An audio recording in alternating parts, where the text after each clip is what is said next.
আমি মনে হয় একমাত্র ব্যক্তি যে কিনা ঈদের ব্লগ ঈদের 5-6 দিন পরে আপলোড করতেছি। হ্যালো এভরিওয়ান, আসসালামু আলাইকুম, ওয়েলকাম ব্যাক টু নাজিফাস ফ্যামিলি। সবাই কেমন আছেন?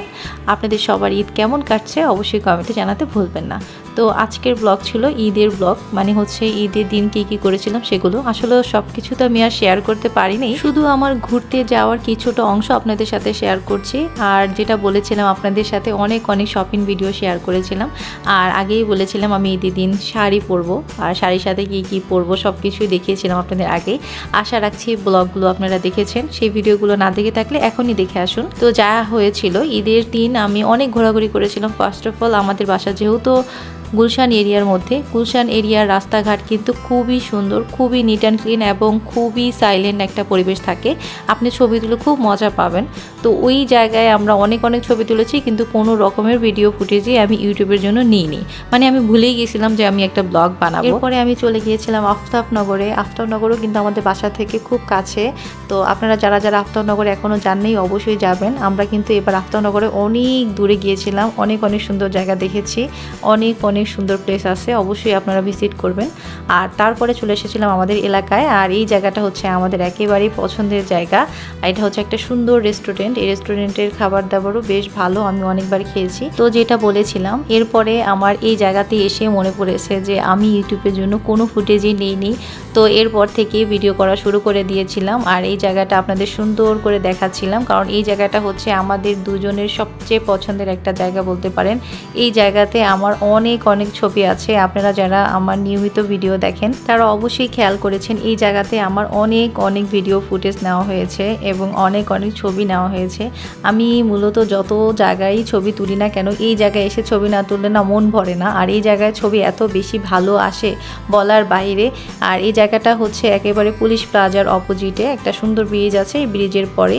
আর এর আশেপাশে কিন্তু আগে আড়ং ছিল, যারা গুলশান আড়ং চিনেন তারা জানবেন যে জায়গাটার কিন্তু গুলশান আড়ং নামেই আগে পরিচিত ছিল। মানে সবাই এই গুলশান আড়ংয়ের সুবাদেই এই জায়গাটাকে মনে হয় চিনত।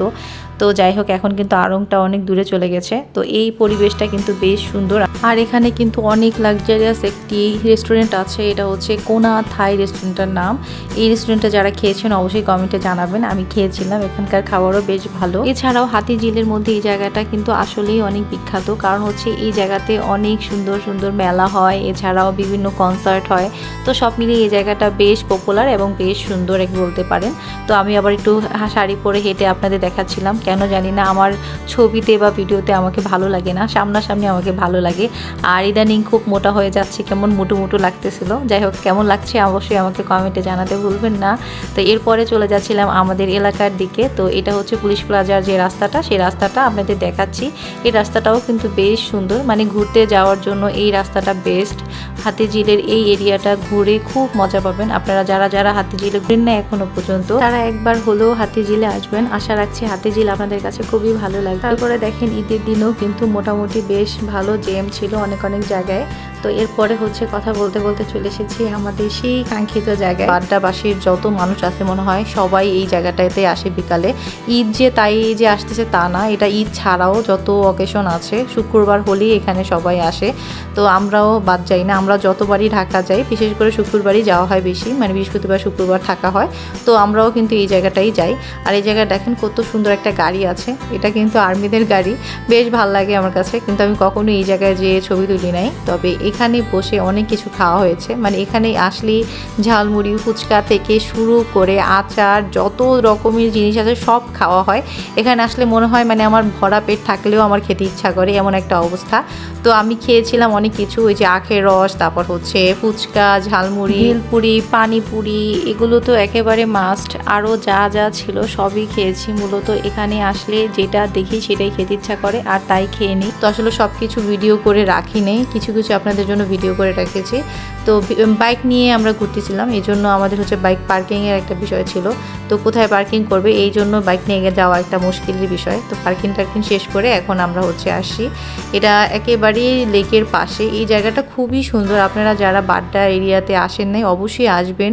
হাতিঝিল বাড্ডা এরিয়ার স্পেসটা খুবই সুন্দর। আসলে আমি প্রশংসা আমার নিজের এলাকা বলে করছি তা না, এটা আসলেই খুবই সুন্দর। আর একটা গুরুত্বপূর্ণ বিষয় হচ্ছে এখানে এসে আপনি অনেক কম দামে অনেক খাবার খেতে পারবেন। মানে আপনার বাজেট 2 থেকে 300 টাকা হয়, 2 থেকে 300 টাকা আপনি ভরপেট খেয়ে যেতে পারবেন। এত খাবার এখানে আছে, আর সবই হচ্ছে 30 টাকা, 40 টাকা, 50 টাকার মধ্যেই পেয়ে যাবেন। তো এটা ছিল হচ্ছে পানিপুরি। পানিপুরিটা এত বেশি মজার, মানে বলে বোঝাতে পারবো না। দেখেন আমি হচ্ছে ট্রাই করতেছিলাম, এত মজা লাগছিল আমার কাছে। এটা হচ্ছে কি একটা টক ছিল, এটা হচ্ছে আপনার দই টক ছিল, তারপর হচ্ছে অনেক টক ছিল, 5 মিশালি টক ছিল, তারপর পুদিনা টক ছিল, তারপর শুধু তেঁতুলের টক ছিল, আমের টক ছিল। আমের টক যেটা ছিল সেটা কিন্তু বেশ মজার ছিল। এই খাবারটা এত মজার, আপনারা যারা ট্রাই করেন অবশ্যই করবেন। এটা মাত্র 30 টাকা প্লেট, 5টা না জানি 6টা দেয়। বেশ মজা করে খেয়েছিলাম। আর আমার মেয়ে তো সারাদিন ঘুরে একদম পাগল অবস্থা হয়ে গেছে, এখন ওর মাথায় কাজ করতেছে না। দেখেন ব্যান্ডটা উল্টাপাল্টা হয়ে গেছে, খুব জ্বালাচ্ছিল। এটা খাবো না, এটা খাবো, এরকম বলতেছিল। বাচ্চারা না এরকমই করে, বাইরে গেলে ওদের নিয়ে মানে কোনো শান্তি নাই। 10-15 মিনিট একটু ভালো থাকবে, এরপরেই হচ্ছে মাথা নষ্ট হয়ে যাবে। এরপরে বলবে যে তাড়াতাড়ি বাসায় চলো, ভাল লাগছে না, এটা খাবো না, ওটা দাও, ওটা দিও না, এই কাহিনী শেষ নেই।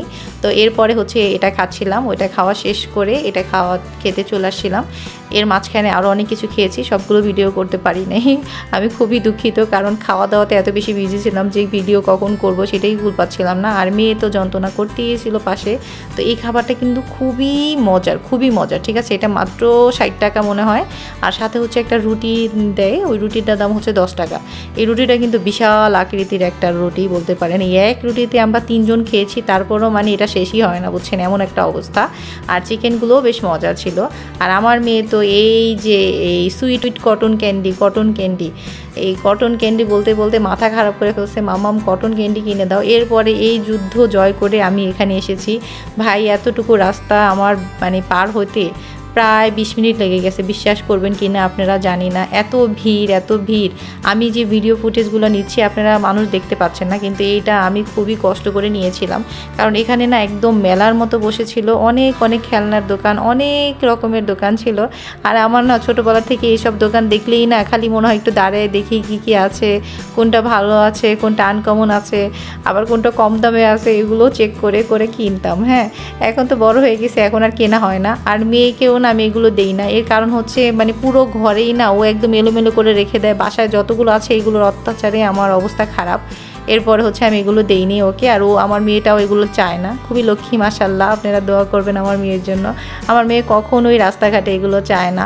আমি যদি কিনে দিই তাহলে হয়তো বা নেয়, কিন্তু এমনিতে চায় না। বেলুন দেখলে মাঝে চায়, তো মাঝে আবার দেই না। তো এটা ছিল হচ্ছে কি মাঠা, এটা আমি খাই নেই, এটা মোটেও মজার হয় না আমার যতটুকু ধারণা। ঢাকার মাঠাগুলো আসলে বেশি একটা ভালো হয় না। পুরান ঢাকায় গেলে আপনি লাচ্ছিটা খেতে পারেন, ওটা ভালো হয়। তো এরপরে হচ্ছে ঘোরাঘুরি একদম শেষ পর্যায়ে আমরা বাইকে উঠে যাচ্ছিলাম। আর এই দেখেন আমার মেয়ের হাসি, মানে এটা কিনে দিয়েছি, কটন ক্যান্ডি কিনে দিয়েছি, সে এখন মহা খুশি। এখন বাসায় যাবে হাসতে খুশি মনে যাচ্ছে। তো এই ছিল আমাদের ঘোরাঘুরি। আলহামদুলিল্লাহ আল্লাহর কাছে অনেক শুকর। আলহামদুলিল্লাহ আমাদের ঈদের দিনটা খুবই ভালো কেটেছিল।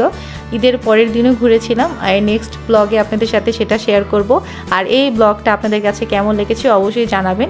এটা যদি ভালো লেগে থাকে এর পরবর্তীতে আমি কিন্তু আমার আরও অনেক ব্লগ আপনাদের সাথে শেয়ার করব। আচ্ছা, এখানে আপনাদের সাথে আরেকটা জিনিস শেয়ার করি। আমরা এতক্ষণ যে জায়গাটায় ঘুরেছি এই জায়গাটা কিন্তু আমাদের বাসার খুবই কাছে, মানে হচ্ছে বারান্দা দিয়েও আমরা এই জায়গাটা দেখতে পারি। এই যে নীল কালার যে বিল্ডিংটা দেখতে পাচ্ছেন, স্রোতোষিনী নাম বিল্ডিংটার, এই বিল্ডিংয়েই কিন্তু আমরা থাকি। আমাদের বাসা যেহেতু হাতিঝিলের খুব কাছে, আমরা গুলশান এরিয়া, হাতিঝিল সবকিছুই আমাদের বাসা থেকেই দেখতে পারি, সেজন্য আমাদের বাসার এই পরিবেশটা কিন্তু বেশ সুন্দর। তো এই পর্যায়ে ভিডিওটি শেষ করছি। ভিডিওটি ভালো লাগলে লাইক, কমেন্ট, শেয়ার এবং সাবস্ক্রাইব করে আমার চ্যানেলের পাশেই থাকবেন সবাই। আল্লাহ হাফেজ।